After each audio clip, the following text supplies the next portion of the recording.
Hello friends, I welcome you all to the channel. बहुत सारे मेरे फ्रेंड्स, मेरे जूनियर्स, मेरे कलीग्स मुझसे अक्सर डिस्कस करते हैं या मुझसे पूछते रहते हैं कि what's your opinion on that कि हम लोग को ऑफशोर प्रैक्टिस ज्वाइन करना चाहिए या फिर हम लोग को इंडियन प्रैक्टिस ज्वाइन करना चाहिए। So fortunately I have been a part of both of the practices. मैंने as a part of my articleship I work for 3 years in an Indian practice as we say. वहां पे मैंने full fledged statutory audit में articleship की। बहुत सारा अच्छा exposure मेरे को मिला, बहुत सारी चीजें सीखने को मिली। तो मेरे पास ऑनशोर प्रैक्टिस या इंडियन प्रैक्टिस का भी फर्स्ट पर्सन व्यू है, पहला अनुभव है। उसके बाद मैंने post qualification I join one of the big force in their statutory audit domain, but this was an offshore setup. तो मैंने जहां पर ज्वाइन किया, मैंने एक ऑफशोर एंटिटी में ज्वाइन किया। तो मुझे लगभग अभी 6 महीने हो गए ऑफशोर में भी काम करने का, वहां के एनवायरमेंट को एनालाइज करने का अनुभव है।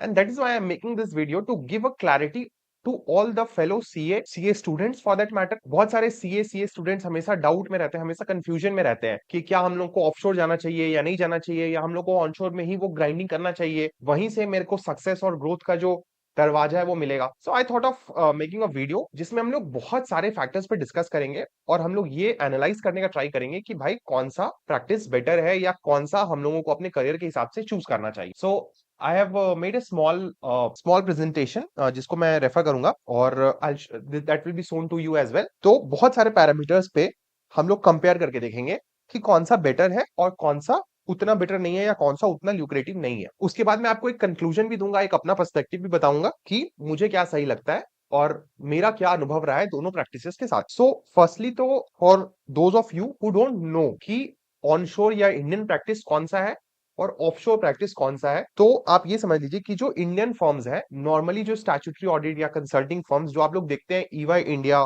पीडब्ल्यूसी इंडिया, केपीएमजी, डिलॉयट इंडिया, या फिर इनके इंडियन ऑडिट विंग्स, जैसे आपका केपीएमजी का हो गया BSR and company, BSR and company LLP, या फिर आपका ईवाई का हो गया एसआर बाटली बॉय एंड कंपनी, एसआरबीसी। बहुत सारे अलग अलग फर्म्स ये लोग बना के रखते हैं इंडिया में। जैसे एक फर्म है ग्रैंड थॉर्ंटन, बट इनका जो ऑडिट विंग है, जो इंडियन प्रैक्टिस ऑडिट विंग है, उसको बोलते हैं Walker Chandiok and company LLP, right. तो ये सारे जो फर्म्स हैं ये आपका इंडियन यूनिट्स हो गया। हालांकि जो ग्लोबल प्रैक्टिसेस हैं वो है आपका ईवाई का ईवाई जीडीएस, जिसको हम लोग बोलते हैं ईवाई ग्लोबल डिलीवरी सर्विसेज, पीडब्ल्यूसी का पीडब्ल्यूसी एसडीसी या सर्विस डिलीवरी सेंटर, या फिर इसको कई बार आईएसी से भी वो लोग रिप्रेजेंट करते हैं, जिसको बोलते हैं पीडब्ल्यूसी इंडिया एक्सेलरेशन सेंटर। केपीएमजी के लिए वी हैव केजीएस, जो कि है KPMG global services, and Deloitte का we have Deloitte USI, which is Deloitte US India. इसके अलावा ग्रैंड थॉर्ंटन का बात करें, सो जीटी का जो इंडियन प्रैक्टिस है उसको बोलते हैं जीटी भारत एलएलपी या फिर walker Chandiok and company LLP, और इनका जो ऑफशोर प्रैक्टिस है उसको बोलते हैं जीटी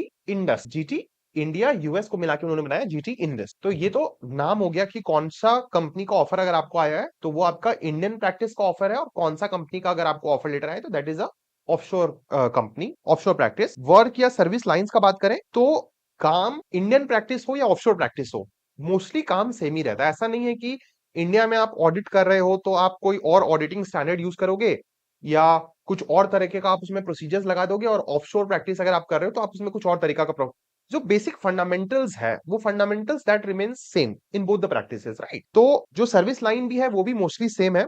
आपको इंडियन प्रैक्टिस में भी audit assurance, consulting, tax advisory, risk advisory, RNR, ये सब मिलेगा। ग्लोबल प्रैक्टिस में भी आपको अगेन वही audit assurance, consulting, tax, mostly ये सब आपको डोमेन्स या सर्विस लाइंस जिसको बोलते हैं वो मिलेगा। ट्रैवलिंग एक बहुत इंपॉर्टेंट फैक्टर आ जाता है आपको जब जॉब डिसीजन लेना है कि भाई मेरे को ट्रैवलिंग करना है या नहीं करना है। तो मोस्टली जहां तक मैंने देखा है कि इंडियन प्रैक्टिस में और खास करके अगर अगर आप स्टैट्यूटरी ऑडिट, इंटरनल ऑडिट ये सब में है तो आपको ट्रैवलिंग बहुत ज्यादा करना पड़ेगा। हो सकता है कि आप अपने महीने में 15 days, 10 days, 20 days you are travelling. So travelling is a lot in Indian practice, and the travelling which happens is mostly Indian domestic travel. तो अगर आप दिल्ली में है तो हो सकता है कि आपके मुंबई के कई क्लाइंट्स हो, कई रिमोट लोकेशन के क्लाइंट्स हो, बट आप मोस्टली इंडिया में ही सफल करते रहोगे। बट अगर आप ग्लोबल का बात करें तो ग्लोबल में इनिशियल जब आप ज्वाइन करते हो तब तो बिल्कुल भी रेयर सिचुएशन है कि आपको कोई ट्रैवलिंग मिले। एंड ग्लोबल में जो ट्रैवलिंग होता भी है that is generally international travels. So let's say you are working for Deloitte US, अगर आप डिलॉयट के यूएस प्रैक्टिस के लिए काम कर रहे हैं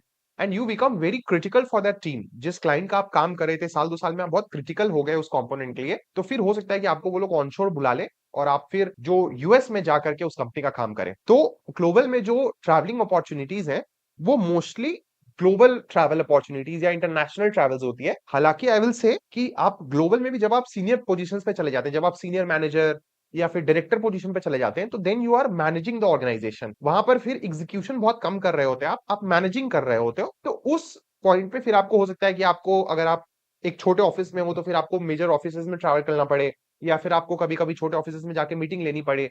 लेट्स से आप बैंगलोर में है तो आपको कोची या कोयम्बटूर या कैलकाटा आना पड़े। तो इस तरह का सिचुएशन होता है, but that obviously happens at a very higher level. In the initial level ये नहीं होता है। So travelling is one. Then work, काम आप जो कर रहे होते हो वो लगभग काम का नेचर सिमिलर टाइप का है। ऐसा नहीं है कि अकाउंटिंग या ऑडिटिंग के फंडामेंटल्स चेंज हो जाएंगे। लेकिन जब आप इंडिया में काम करोगे तो आप mostly obviously Indian GAAP, Indian generally accepted accounting principles and generally accepted auditing standards, इन सबको फॉलो करोगे। मतलब जो आपका इंड एस है, या जो आपके अकाउंटिंग स्टैंडर्ड्स हैं, या जो आपके स्टैंडर्ड्स ऑन ऑडिटिंग है, या जो आपके इंडियन स्टैंडर्ड्स हैं, उनको आप यूज कर रहे होते हो। उनके बेसिस में आपके फाइनेंशियल्स क्लाइंट के बन रहे होते हो, जिसको आप चेक कर रहे होते हो। लेकिन जब आप ग्लोबल सेटअप में जाते हो, जब आप ऑफशोर प्रैक्टिस को ज्वाइन करते हो, तो वहां पर आपका जो गैप है वो आपका जनरली यूएस का होता है, या फिर यूके आईएफआरएस आप लोग को फॉलो करना होता है। तो जनरली जो आपका पूरा का पूरा स्ट्रक्चर है वो आपका आईएफआरएस और यूएस गैप पे बेस्ड होता है, specifically talking about statutory audit and more on that. कि अब आप देखोगे कि जो आपका आईएफआरएस है वो आपका पूरा का पूरा लगभग मैच खाता है आपके इंड एस से, और जो आपका स्टैंडर्ड्स ऑन ऑडिटिंग जो आप लोग पढ़ते हो सीए फाइनल्स में और सीए इंटर्स में, वो आपका पूरा का पूरा सेम लगभग एग्जैक्ट रिप्लिका है आपका international standards on auditing ISI जिसको बोलते हैं उसका। सो मोस्टली जो कोर एस्पेक्ट्स होता है, जो कोर टेक्निकल चीजें हैं, वो लगभग सेम ही होती है। तो ऐसा नहीं है कि बहुत ज्यादा आपको डिफरेंस मिलेगा ग्लोबल प्रैक्टिस या इंडियन प्रैक्टिस में। उसके बाद work life balance, very important thing. एक जमाना था, एक टाइम था जब लोग सिर्फ पागल की तरह काम कर रहे होते थे, but now people have understood because of this Covid thing happening and all. तो अब बहुत ज्यादा लोग वर्क लाइफ बैलेंस को भी प्रायोरिटी देते हैं। एंड एक चीज जो मैं बहुत फोकस और इम्फेसिस के साथ आप लोग को कहना चाहता हूं कि कंपनी, आपकी कंपनी में आप कितने भी क्रूशियल हो उस ऑर्गेनाइजेशन के लिए, लेकिन आप उस कंपनी से जाते हो, आपको कुछ हो जाता है, company with in 1 month 2 month आपका रिप्लेसमेंट ढूंढ लेगी। लेकिन आपकी फैमिली में आप इकलौते हो, आप अकेले हो, आपकी फैमिली आपका रिप्लेसमेंट कभी नहीं ढूंढ सकती है। सो वर्क लाइफ बैलेंस को बहुत ज्यादा प्रायोरिटी दीजिए। मैं ये नहीं बोलता हूं कि आप पूरा अपने कंफर्ट के हिसाब से चलने का ट्राई कीजिए, बट हाँ, फिर भी work life balance would be a very important factor for your decision. तो work life balance Indian practices में मैंने जितना देखा है, जितना अपने फ्रेंड से बात किया है, यूजुअली खराब होता है, बहुत खराब होता है। वीकेंड्स किसी किसी ऑर्गेनाइजेशन में शायद नहीं एग्जिस्ट करता है। आपको वीकेंड्स में भी अगर आप नहीं काम कर रहे हो तो आपको अपने मैनेजर को बताना पड़ेगा, उनसे छुट्टी लेनी पड़ेगी। हालांकि चीजें बेटर हुई है इंडियन प्रैक्टिस में भी। जो लीडर्स हैं, जो ऑर्गेनाइजेशन का टॉप मैनेजमेंट है, चाहे वो ईवाई हो, पीडब्ल्यूसी हो, डिलॉयट हो, केपीएमजी, कोई भी बड़ा ऑर्गेनाइजेशन हो, उसमें लीडर्स इस बात को समझ रहे हैं। लेकिन उनका कॉस्ट कंपैरिजन और कॉस्ट का जो कंपटीशन है वो इतना ज्यादा है कि उनको एक एम्प्लॉय को एक बेटर पे और उससे बहुत ज्यादा बेटर वर्क दे करके रखना पड़ता है। तो इंडियन प्रैक्टिसेस में अभी भी कंपेयर टू ग्लोबल प्रैक्टिस बहुत ज्यादा वर्क लाइफ बैलेंस का इश्यूज है। बहुत सारे लोग वहां से इसीलिए सिर्फ शिफ्ट करते हैं ऑफशोर में कि वहां पे उनको वर्क लाइफ बैलेंस बेटर मिलता है। So work life balance Indian practice में जनरली उतना अच्छा नहीं होता है। इसको आपको ध्यान में रखना पड़ेगा। आपको लिमिटेड रिव्यूज के टाइम में, स्टैट्यूटरी ऑडिट के टाइम में बहुत ज्यादा एक्सेसिव काम करना पड़ता है। हालांकि the situation is getting better. Global practices में यूजुअली वर्क लाइफ बैलेंस अच्छा होता है। वीकेंड्स को, सिंस आप यूएस, कनाडा, अमेरिका या फिर आप इंग्लैंड के क्लाइंट्स को डील कर रहे हो, आप बहुत डिफरेंट डिफरेंट ज्योग्राफीज के क्लाइंट्स को डील करते हो, तो वहां पर भी उनका वही कल्चर है कि weekends are weekend, Sundays are Sundays, that's an off for them. तो वो सेम चीज आपको यहाँ पे इंडिया में भी देखने को मिलता है। हालांकि अगेन कुछ फर्म्स हैं जिसका अभी रिसेंट में उतना रिव्यूज अच्छा नहीं है। वहां पर भी because of the competition which they are having, because of the cost constraints and all, वहां पर भी वर्क लाइफ बैलेंस थोड़ा सा खराब हो रहा है। हालांकि it depend from team to team, but still from a global practice perspective it's better than the Indian practice in general. I am talking okay salary starting. Ultimately देखो, कितना भी अपने लोग डिस्कशन कर लें एंड ऑल कर लें, but सबसे बड़ा रुपया वाला कंसेप्ट है। तो इंडियन प्रैक्टिसेस भी आपका बहुत हैंडसम पे करती है। एक फ्रेशर लेवल पे 7 से 10 LPA is normally what you get, and this is 2023 I am talking. It has increased, पहले ये बहुत कम हुआ करता था, बट अभी ये बेटर है। 7 से 10 एलपीए आपका टोटल कॉम्पेंसेशन होता है। कभी कभी थोड़ा ज्यादा भी होता है, डिपेंडिंग अपॉन कि आपकी आर्टिकलशिप अगर किसी अच्छे फॉर्म से है, या फिर आप उसी फॉर्म से आर्टिकलशिप है और आप उसी फॉर्म में रिटेन हो रहे हो। अगर आप बिग फोर से आर्टिकलशिप कर रहे हो तो आपको 10 के बदले वो 12, 11, 13 तक का भी कॉम्पेंसेशन मिलता है। But 7 to 10 is the mean and median compensation which you get. हालांकि this is better in global practice. Why it's better? Because ultimately they are earning in dollars. उनका जो भी बिलिंग होता है, जो भी कमाई होती है उनकी ग्लोबल प्रैक्टिसेस की, तो वो उनका डॉलर्स में होता है, बिकॉज अल्टीमेटली यूएस का ऑडिट वो लोग इंडिया में कर रहे होते हैं, तो यूएस में तो क्लाइंट उनको ऑब्वियसली डॉलर्स में पे कर रहा होता है। तो since they have that capacity, that arbitrage, currency arbitrage, that is why that cost arbitrage I should say, that is why उनका जो पे होता है to attract good talent that is slightly higher. तो यहाँ पर जो आपका 7 to 10 एलपीए होता है, यहाँ पर आपका टोटल कॉम्पेंसेशन 8 to 12 13 एलपीए का हो सकता है। उसके बाद क्लाइंट फेसिंग इंडियन प्रैक्टिस में, यस डेफिनेटली इट हैपेंस, आप क्लाइंट से बहुत ज्यादा इंटरेक्ट करते हो। आपके जो क्लाइंट्स होते हैं वो यहाँ के कॉर्पोरेट्स होते हैं, टाटा, बिरला, अंबानी, अडानी, या छोटे छोटे ऑर्गेनाइजेशंस भी होते हैं। तो उनमें आप सीएफओ, सीएक्सओज और भी अकाउंट टीम से आप कम्युनिकेट करते हो, डेटा शेयरिंग वगैरह के मैटर्स पे बहुत सारे डेलिब्रेशंस होते हैं। हालांकि आपका ऑफशोर प्रैक्टिस में ये डायरेक्ट क्लाइंट कम्युनिकेशन कम होता है, बहुत कम होता है।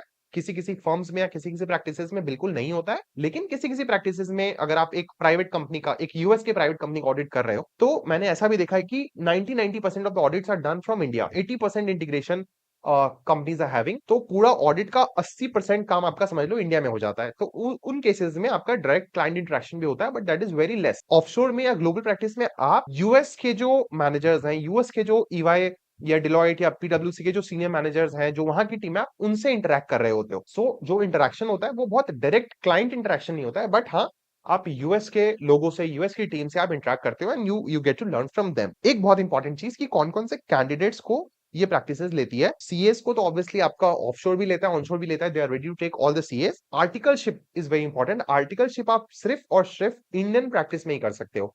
अगर आप चाहोगे कि आप डिलॉयट इंडिया में आर्टिकलशिप कर लो तो आप कर सकते हो, बट अगर आप चाहो कि डिलॉयट यूएसआई में मैं आर्टिकलशिप कर लूं, सो that is not possible. Articleship का कंसेप्ट डिलॉयट, यूएसआई में या किसी भी ऑफशोर प्रैक्टिस में नहीं होता है। हालांकि ऑफशोर प्रैक्टिसेस में ग्रेजुएट्स को वो बहुत ज्यादा हायर करते हैं। तो generally offshore practices starts at a staff level, जो स्टार्टिंग की रैंक है वो स्टाफ की होती है। तो ग्रेजुएट्स को वो लोग स्टाफ लेवल पे बहुत ज्यादा हायर करते हैं और बहुत ह्यूज क्वांटिटी में हायर करते हैं। तो अगर आप ग्रेजुएट हो, अगर आपने किसी कॉलेज से, अच्छे कॉलेज से ग्रेजुएशन किया है, आपने थोड़ा बहुत सीखा है एक्सेल वगैरह, अकाउंटिंग, ऑडिटिंग, तो बहुत सारी ट्रेनिंग भी देते हैं और आपके लिए ऑफशोर प्रैक्टिस एक अच्छा रास्ता है। इंडियन प्रैक्टिस में भी ग्रेजुएट्स को लेते हैं, but you need to have exceptional skills. आपके पास काफी तगड़ी लेवल की अगर स्किल्स है तो फिर आप एज ए ग्रेजुएट भी ज्वाइन कर सकते हो Indian practice, but that is pretty tough to get in entry. Indian practice में एंट्री रिलेटिवली टफ है। एक दो या मैक्सिमम 3 अटेम्प्ट को वो लोग लेते हैं, या फिर कभी बहुत ज्यादा उनको अगर रिक्वायरमेंट है तब जाकर के वो 2 से ज्यादा, तीन से ज्यादा अटेम्प्ट्स को कंसीडर करते हैं। लेकिन ग्लोबल प्रैक्टिस में आपका रिलेटिवली इजी है। 4 से 5 अटेम्प्ट के कैंडिडेट्स को भी मैंने देखा है, इनफैक्ट इससे ज्यादा अटेम्प्ट के भी कैंडिडेट्स को मैंने देखा है। इट्स लाइक कि अगर आप उनका इंटरव्यूज अच्छे से कर पा रहे हो, अगर आपने इंटरव्यू के लिए अच्छे से प्रिपरेशन किया and if you are able to deliver that, तो फिर आपका जो ग्लोबल प्रैक्टिस है उसमें भी उसमें आपका मल्टीपल अटेम्प्ट्स के बाद भी वो लोग लेते हैं। देन इंग्लिश स्किल्स, आप इंडियन प्रैक्टिस, नाम तो बिल्कुल लगता है कि भाई ईवाई है या डिलॉयट है या पीडब्ल्यूसी है, तो बहुत बड़ा फर्म्स है, बट आप देखोगे कि इंडियन प्रैक्टिस में मोस्टली जो कम्युनिकेशन होता है वो आपका हिंदी में होता है। आप जो आपके क्लाइंट्स होते हैं उनसे भी आप ईमेल्स आप डेफिनेटली इंग्लिश में ही लिखते हो, बट जो कम्युनिकेशन होता है, जो डिस्कशंस होती है, वो आपकी मोस्टली हिंदी में ही मैंने देखा है होते हुए। सो अगर आपका इंग्लिश स्किल्स उतना अच्छा नहीं है तो फिर आपको global practice will be tough, because global practice में इंग्लिश बहुत ज्यादा रिक्वायर्ड है। आप जितना भी इंटरेक्शन करते हो वो आप इंग्लिश में ही करते हो, ऑफशोर के साथ, ऑनशोर के साथ, मतलब यूएस या यूके की टीम्स के साथ। तो आपको इंग्लिश बहुत अच्छा होना पड़ेगा, प्लस आप इतना ज्यादा इंग्लिश में कम्युनिकेट कर रहे होते हो कि आप धीरे धीरे इंग्लिश सीखते भी हो, फ्लुएंट भी बन जाते हो। सो that is one thing. And एक चीज मैं और बताना चाहूंगा कि बहुत सारे ऑफशोर्स में इंग्लिश का टेस्ट लेते हैं वो।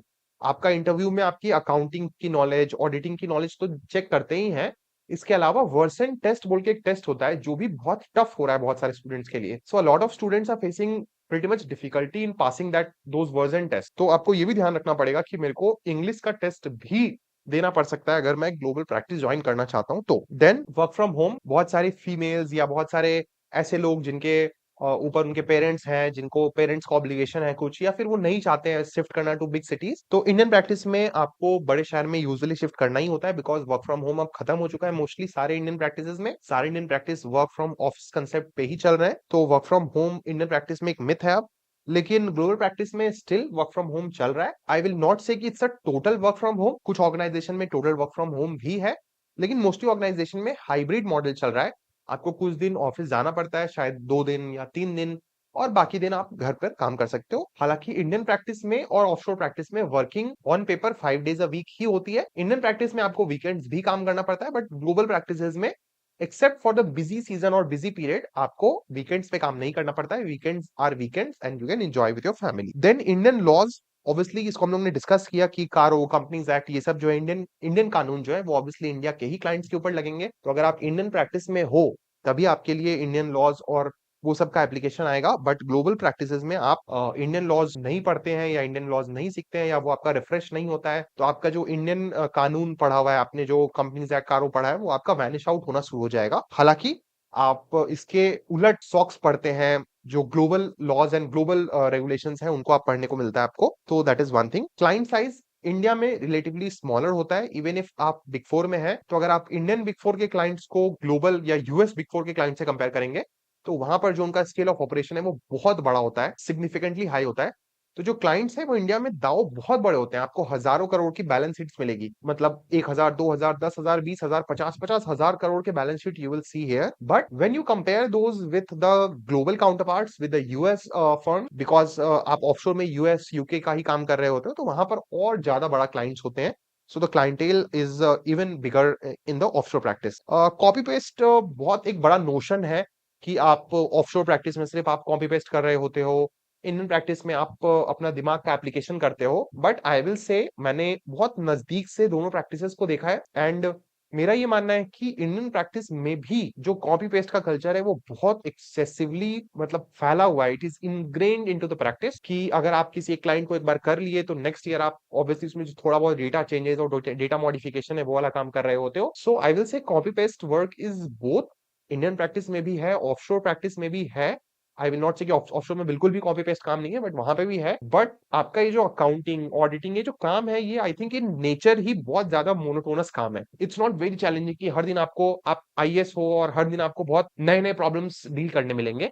सो copy paste is there in Indian practice as well and in offshore practice as well. हालांकि still I will say in Indian practice it's relatively less. Indian practice में छोटे क्लाइंट्स होते हैं, जल्दी क्लाइंट चेंजेस हो जाता है, तो आपको फील होता है कि हाँ मैं रोज नया नया काम कर रहा हूँ। बट ऑफशोर प्रैक्टिस में क्या होता है, बहुत बड़े बड़े क्लाइंट्स होते हैं। एक बार में हो सकता है आपकी 8 महीने, साल भर, 6 महीने की बुकिंग हो एक ही क्लाइंट में। तो इन दैट केस आपको ये लग सकता है कि हाँ मैं शायद कॉपी पेस्ट का काम कर रहा हूँ। But copy paste work is in both Indian practice and global practice. And काम को बिना कॉपी पेस्ट करके अपना दिमाग लगा के करने का स्कोप भी दोनों ही प्रैक्टिसेस में है। अगर आप चाहते हो कि आपको आपके अंदर क्रिएटिविटी है, आप सीखना चाहते हो, तो आप दोनों ही प्रैक्टिसेस में इनोवेशन ला सकते हो, नई नई चीजें ट्राई कर सकते हो, वो आप कर सकते हो। Then moving on size, size obviously Indian practice का स्मॉलर है। इंडिया में जो पीडब्ल्यूसी इंडिया है वो बहुत छोटा ऑर्गेनाइजेशन है कंपेयर टू द पीडब्ल्यूसी एसडीसी। आप कैंपसेस में भी देखेंगे कि पीडब्ल्यूसी एसडीसी जो है वो एक एक हजार सीएस को हायर करती है एक टर्म में, लेकिन पीडब्ल्यूसी इंडिया जो है वो उतना सीएस नहीं हायर कर पाती है। So the scale of operations is obviously low of Indian practice, but for a global practice, you are a part of very big organization. बहुत बड़े बड़े organizations हैं। EY India भी बहुत छोटा है compared to EY GDS. तो that is one thing कि size of the organization is smaller in case of Indian practice and it's a big organization in case of global practices, specifically in India. Because India में क्या है कि India में cost of work मतलब labour थोड़ा cheap है, इसलिए जितनी भी बड़ी कंपनीज है, बिग फोर्स है, उन्होंने अपना ऑफशोर यूनिट इंडिया में खोल के रखा है। That's a very big plus point. Then quality is less in Indian practice, however more responsibility. Okay, what I mean here कि Indian practice में what I have felt दाव Indian practice ही आप अगर Indian के जो native firms है, native CA firms है, उनसे कंपेयर करोगे तो आपको लगेगा कि wow, it's a great quality of work which they are doing. But what I have seen from the inside and what I have understood from my friends and all कि Indian practice में अभी भी इतना ज्यादा cost competition pressure है ना from the competing firms की quality hamper होता है। और इतना ज्यादा प्रेशर्ड एम्प्लॉइज हैं इंडियन प्रैक्टिस में। एक एम्प्लॉय जो 8 घंटे नॉर्मली काम कर सकता है, वो रेगुलर बेसिस में 15-15 घंटे काम कर रहा होता है। तो आई फील कि क्वालिटी जो है वो कम हो जाती है। अल्टीमेटली जो आप आउटपुट डिलीवर करते हो वो आप थोड़ा कम कर पाते हो। लेकिन सिंस आप डायरेक्टली रिपोर्ट कर रहे हो, आपके ऊपर कोई और चेकिंग करने के लिए बंदा नहीं है, तो आपका रिस्पॉन्सिबिलिटी बहुत ज्यादा होता है। लेकिन ऑफशोर प्रैक्टिस में क्या होता है, ऑफशोर प्रैक्टिस में उनके बहुत ज्यादा डिटेल्ड स्टैंडर्ड वर्क पेपर्स हैं, डिटेल्ड प्रोसीजर्स हैं, डिटेल्ड स्टैंडर्ड्स हैं, एसओपीज हैं हर काम को करने का। तो क्वालिटी जो वहां पर हो पाती है, प्लस रिव्यूज बहुत ज्यादा है। एक स्टाफ कोई काम करता है, उसको सीनियर रिव्यू करता है, उसको उनका एएम या मैनेजर रिव्यू करता है, फिर यहाँ का मैनेजर उसको ऑनशोर भेजता है, वहां का सीनियर या फिर वहां का मैनेजर उसको रिव्यू करता है। So after a lot of reviews the quality, ultimate quality of the output increases substantially, and that is why offshore में आपका क्वालिटी थोड़ा सा हाई होता है काम का जो आप कर रहे होते हो। और आपकी रिस्पॉन्सिबिलिटी कम होती है, since multiple level of reviews exist करते हैं। फॉरेन में जाकर, यूएस में जाकर भी वो सेम काम रिव्यू हो रहा रहता है, तो कुछ भी इश्यूज होती है तो वहां पर वो बता देते हैं, उसको आप रेक्टिफाई कर पाते हो, so the quality is better. एक चीज और, कैपिंग, जो आपका हिरार्किकल कैपिंग है, वो इंडियन प्रैक्टिस में आपका पार्टनर्स है। ऑब्वियसली अगर आप इंडियन प्रैक्टिस ज्वाइन करते हो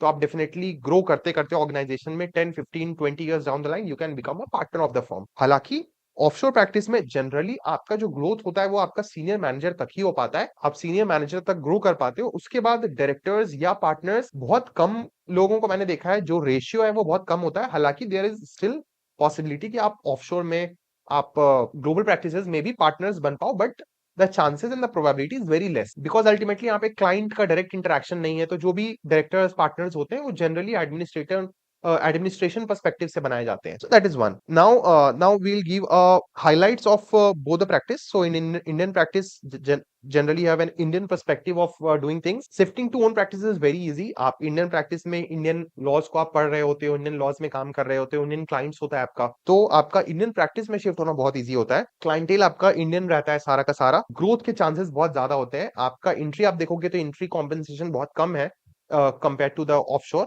लेकिन आपका ग्रोथ जो है वो बहुत रैपिड होता है इंडियन प्रैक्टिस में। पार्टनर बनने का आपके पास अपॉर्चुनिटी होता है और आप डोमेस्टिक ट्रैवल आप काफी ज्यादा करते हो। So these are the highlights of Indian practice, and in case of global practice आपका ऑटोमेशन का जो लेवल है वो बहुत हाई रहता है। ये चीज मैं आपको बताता हूँ कि ऑफशोर प्रैक्टिस में जो टूल्स, जो टेक्नोलॉजी वो लोग आज यूज कर रहे हैं, इंडियन प्रैक्टिस में उसको आने में शायद 2, 4, 5 साल भी लग सकते हैं। तो from a technology point of view, from an AI perspective, ML perspective, from an integration perspective, automation perspective, काम को जल्दी करने का पर्सपेक्टिव से अगर आप देखें तो ऑफशोर प्रैक्टिस में बहुत ज्यादा टेक्नोलॉजी का इंप्लीकेशंस है। They are way ahead of Indian practice. Work life balance अच्छा होता है। आप अगर कोई साइड हसल करना चाहते हो, लेट्स से आप जॉब कर रहे हो बट आपका सिंगिंग में इंटरेस्ट है, डांसिंग में, कोई और भी, कुकिंग में, बेकरी में इंटरेस्ट है, या फिर आप कुछ और करना चाहते हो, तो आप पार्ट टाइम बेसिस में वो सब कर सकते हो, बिकॉज आपको वहाँ पे एक वर्क लाइफ बैलेंस अच्छा मिलता है। तो आप कुछ साइड हसल भी कर सकते हो। सैलरी कंपैरेटिवली, जो इनिशियल सैलरीज एंड ऑल है, वो आपका बेटर होता है इंडियन प्रैक्टिस से। मल्टीपल अटेम्प्ट्स अगर आपका है तो स्टिल आप ग्लोबल प्रैक्टिस में ज्वाइन कर सकते हो, you get that opportunity, and the operations in general are bigger, you are part of big organisation. तो अगर आप अच्छा करते हो तो फिर उस तरह से आपको एक बड़े ऑर्गेनाइजेशन में एक लीडरशिप पोजीशन मिलता है, तो that is also very good. तो I wanted to bring a very comprehensive picture, and that is why I think this has become slightly bigger video than expected, but I think कि after this video you will be able to analyze the things। आपको समझ में आएगा कि हाँ, दोनों ही अच्छा है। ऐसा नहीं है कि इंडियन खराब है, ऑफशोर अच्छा, ऑफशोर खराब है, इंडियन अच्छा है। दोनों प्रैक्टिसेस अच्छे हैं, दोनों में कुछ प्लस माइनस है। इट्स लाइक कि देखो, अगर आप इंडस्ट्री भी ज्वाइन करोगे तो इंडस्ट्री में अगेन कुछ प्लसेस आ जाता है, कुछ माइनस आ जाता है। when you are joining, let's say, a Tata Steel or a Birla or a Amani, Nestle or whatever company, ITC, तो वहां पे भी कुछ प्लस है कुछ माइनस है। वहां पे हो सकता है कि आपका ग्रोथ उस रेट से नहीं हो, because ultimately you are working as a cost centre to the company. तो सारे तरह के जॉब्स का, अगर आप जॉब और प्रैक्टिस को कंपेयर करो तो उसमें भी कुछ प्लस है कुछ माइनस है। तो सारे तरह के रोल्स का कुछ निगेटिव्स कुछ पॉजिटिव होता है। आपको ये देखना है कि आपको क्या सूट करता है। मैंने जितने पैरामीटर्स बताए उन पैरामीटर्स को आप देख सकते हो, एनालाइज कर सकते हो, उसके बेसिस में आप एक बेटर डिसीजन ले सकते हो। जितना बेटर आप डिसीजन लोगे उतना ज्यादा आप ग्रो करोगे, because ultimately you are the product of the decisions and actions you take. So that is it from my side. I hope I was able to add some value to you. बाकी अगर आपके कुछ भी feelings, thoughts हैं तो आप comments में बता सकते हैं, so that the community can understand and others can respond to it. And that is it from my side in today's video. Thank you. Bye bye.